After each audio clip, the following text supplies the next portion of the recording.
Таны хүсэл Тэнгэрт байгаа шигэ газар биелэх болтугай. Өдөр бүрийн минь талахыг энэ өдөр бидэнд өгөөч. Яхова Ярэ, эзэн бол бидний хангагч.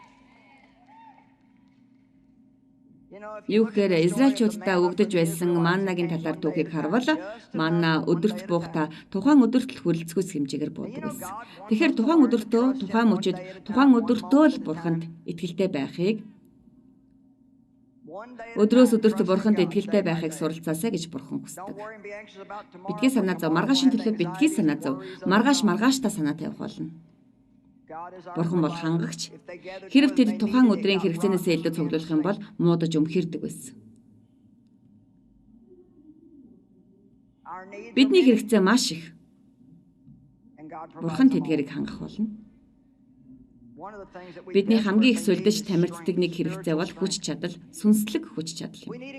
Бидэнд урам зориг хэрэгтэй. Бидэнд амар тайван хэрэгтэй. Бидэнд хангалт, нөхөрлөл, мэрэгэн ухаан, ялгаж салгах чадвар хэрэгтэй. Бидэнд хэрэгтэй бүхий л зүйлийг бурхан өгдөг. Миний бурхан миний бүхий л хэрэгцээг дүүргэж хангах болно.